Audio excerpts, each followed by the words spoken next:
A robbery that went horribly wrong. The messed up part was the robber actually tried to demand a ransom from a dead man's family. Let's dive into this cold case of a ruthless murderer, Wang Wenfeng. Hey yo, it's Naoyuki here. Do you need an introduction? You came to my channel, of course it's Naoyuki. Sorry, I'm very bitchy today. Okay, so I am Naoyuki. Welcome back to my channel. I am going to talk about Wang Wenfeng, the co-murderer cum kidnapper who demanded a ransom from a dead man's family. I feel very relaxed just reading about these stories. I know it's very messed up that I'm enjoying and relaxing while reading these stories, but this is not a video about how messed up I am, but this is a video on how messed up Wang Wenfeng was. I am basically going to start a series where I'm going to cover the murder that happened on the exact date. It's like a form of respect and tribute for the deceased or the victims, which means my uploads won't be consistent, but I will try to upload at least two or four times a month. So I will try. Oh yeah, the name that I'm going to call this series is called Murder Anniversary, because murder is not a nice word, but I'm gonna try to make it sound nice, as like a nice way of remembering all those victims. So Murder Anniversary, yeah. I'm not trying to be offensive to anyone that's involved or the victims. Okay, back to the story. Today is the 11th of April, the 13th murder anniversary of Mr. Yuan Swee. This is the case of the murderer Wang Wenfeng. Robbery ends in the death of a taxi driver, but that did not stop Wang Wenfeng from demanding ransom from the dead man's wife. Let's talk more about the victim first. He was a caring husband and a hardworking man. Although being 58 years old at the time of the incident, he was diligent and has been taking up night shift driving taxis. Having been familiar with Singapore roads for over 20 years, he was well loved by his passenger and fellow taxi drivers. He was also a great husband and a father. However, one night was all it took that changed the life of Mr. Yuan Swee and his loved ones. It was a night like no other. He was getting ready to drive his taxi around, trying to pick up customers.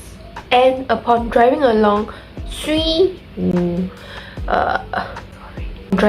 some Wachi Drive, he picked up a passenger, which at first seemed like he was lost and needed a taxi. But things started to change for the worse. Wang Wenfeng wasn't an ordinary passenger. In fact, he was looking for someone to rob. And unfortunately, Mr. Yuan Swee came into the picture. Wang Wenfeng boarded the taxi and gave a random restaurant name, asking the ride to the location. While Mr. Yuan was driving, Wang Wenfeng put on gloves. And upon reaching the destination, Wang Wenfeng pulled a knife out and placed over Mr. Yuan's chest, demanding for money. Mr. Yuan was a fighter, and he was fighting for his life till the very end. Sadly, he did all that he could, but Wang Wenfeng was too strong to overpower, and Mr. Yuan was stabbed. Mr. Yuan started to bleed profusely, and the sight of massive amount of blood scared Wang Wenfeng. Assuming that Mr. Yuan was dead, Wang Wenfeng carried his body into a forested area off Sembawang Road and left it there, covering it with leaves after taking the money from his pockets. Next, he washed the blood off himself at a seaside, then abandoned the taxi in a multi-story car park in Canberra Road. Trying to get rid of his incriminating evidence, he attempted to wash the blood off the vehicle, but ran out of water and patience. Pretty soon, his luck will be the next to run out. In a state of panic, he assumed that the credit card machine was a GPS device, and he began to cut the wires. Soon, morning came along and Wang Wenfeng was at a loss of what to do next. All he had in mind was to get the money and to get out of Singapore. But Singapore being one of the most expensive cities to live in, he came up with an ingenious plan, demanding ransom for a dead man. While hesitating on how to execute his plan, Madam Chan called Mr. Yuen's phone. At that time, Mr. Yuen's phone was in the custody of Wang Wenfeng because Wang Wenfeng wanted to sell the phone away for a profit. Just nice, Madam Chan called at around 9 a.m. and Wang Wenfeng picked up the phone. During investigation, Madam Chan explained that the reason why she called her husband at 9 a.m. was because she was expecting the husband to be back by then, but she didn't receive any news about him, so she was worried and called the phone. So let's get back into the phone call. The bold and daring Wang Wenfeng actually picked up the phone and pretended to be a kidnapper, demanding a ransom of 150,000 Sing dollar. So basically like a kidnapping story that is very cliche. They demanded a ransom as for the safe return of Mr. Yuen. But the messed up part was Mr. Yuen was no longer safe, and he had the audacity to demand a ransom and keeping up a pretense that Mr. Yuen was still alive. That is pretty messed up, I'm just gonna say it. That is so messed up. Why would you play with why would you play with a person's mind like this? And on a side note, this was the reason why this case got infamous. So that was the headline in Singapore back then. Okay, that's enough of me ranting and going on my own tangent. Let's get back into the story. Wang Wenfeng also told them not to contact the police. If they did contact the police, Mr. Yuen will not return safely.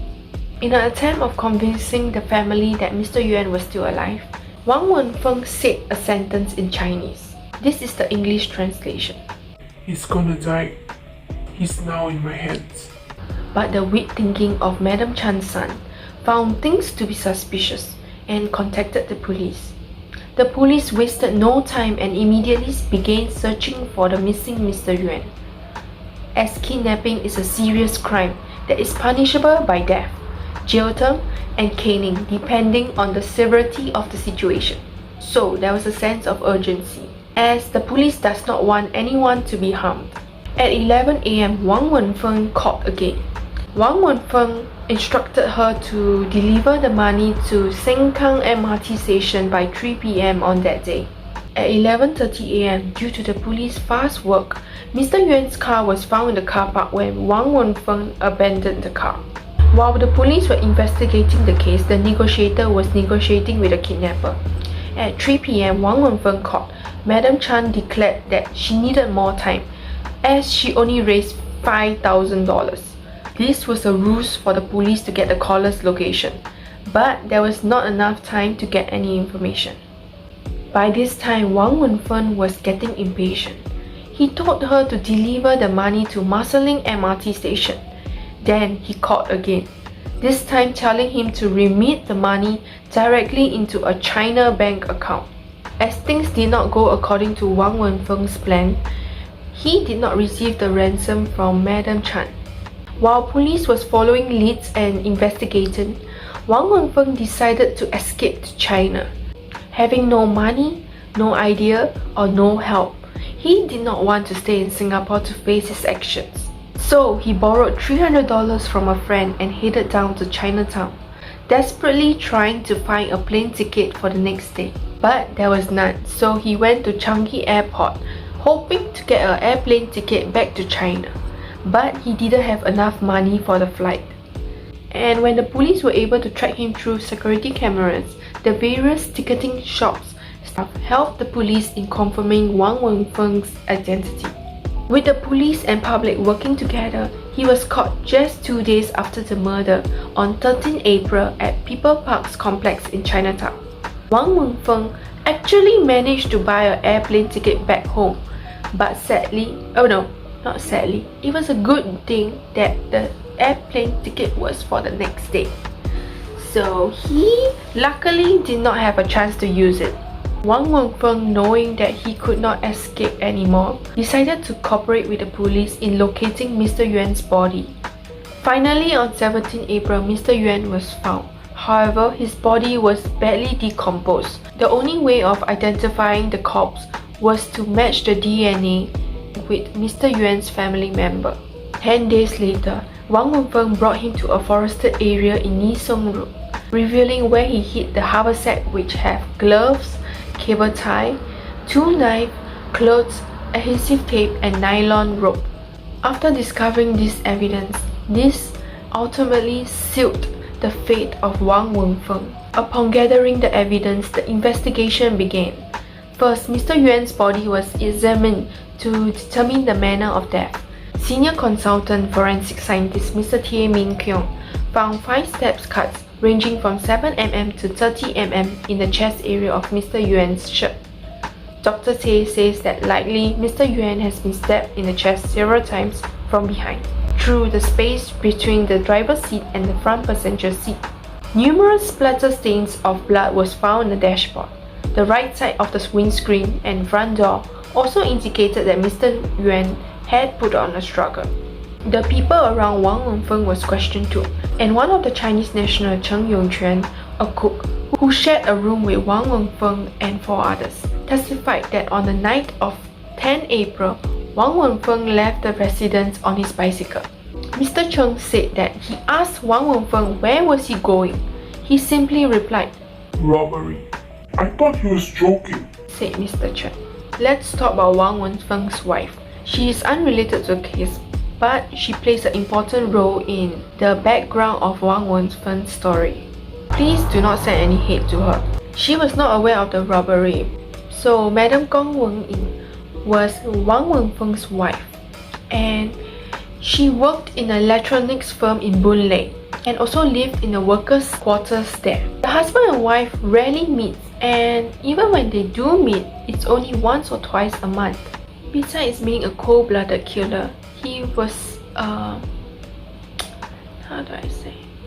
He was just trying to make a living to support his daughter, which he had with his wife back in China. So the daughter and his mother was back in China, and the mother was suffering from stomach cancer. So as you know, medical costs can rack up a huge amount of bill, and I guess in desperation, Wang Wenfeng wanted to sell his organs to raise the money. And on other occasion, he said he wanted to jump in front of the MRT train so that he could receive a compensation pay for his death. But this just indicates that he was at his wit's end. So in a way, I could understand that he was feeling frustrated, but I do not condone on what he did. Wang Wenfeng told Dr. Li Cheng, the Institute Mentor of Health, that he was in a low spirits before the killing because of his mother's condition. His work permit has not been renewed. He also told the psychiatrist that while being in custody, he kept hearing voices telling him to die.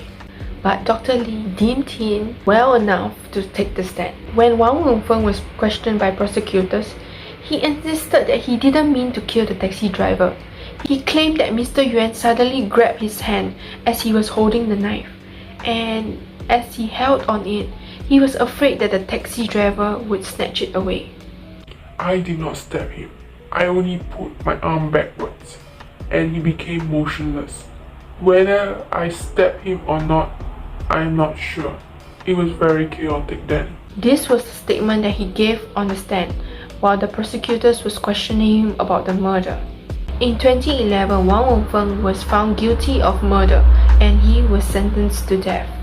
During the trial, Justice Lee Se-kin pointed out that Wang Wenfeng was trying to make sure that the taxi driver did not take the knife away. It would be natural for him to draw the knife away from the taxi driver rather than to pull it towards him. The judge also found that the stab wound was so deep that Wang Wenfeng could only have pulled the knife with the aim of inflicting injury. So in layman's terms, it was not a defense move, but it was a move done on purpose. The judge also added that not only did he not manifest any remorse for killing Mr. Yuen, he also tried to exploit the situation by extracting money from her. He thought nothing of prolonging her agony by making her believe that Mr. Yuen's life was in grave danger and that she could only save him by paying a large sum of money. Besides attempting to drain the poor lady life saving, he also played with her mentally. All these mind games shouldn't be used when we are dealing with someone's life. However, in 2013, Wang Wenfeng was resentenced to life imprisonment and 24 strokes of the cane, following changes in the law that allowed judges to impose either the death penalty or life imprisonment for certain categories of murder. As for the reason why, the judge stated that this murder was not premeditated. Wang Wenfeng may be able to escape the death penalty, but he will never escape the guilt of taking away an innocent man's life. This case brought light to the mental state of foreigners working in Singapore. Most foreigners left their loved ones in hope of finding and providing a better life for their family back home. It doesn't matter what job title a foreigner holds. Please be understanding of them, as they are just working as hard as us, sometimes even harder, just to provide for their families. Most of us are born into comfortable life, and we tend not to appreciate the simpler things in life. But being nice and kind to someone doesn't cost anything. So, be thoughtful, yeah? That's it for this now story time. I'll see you in the next one. Good now.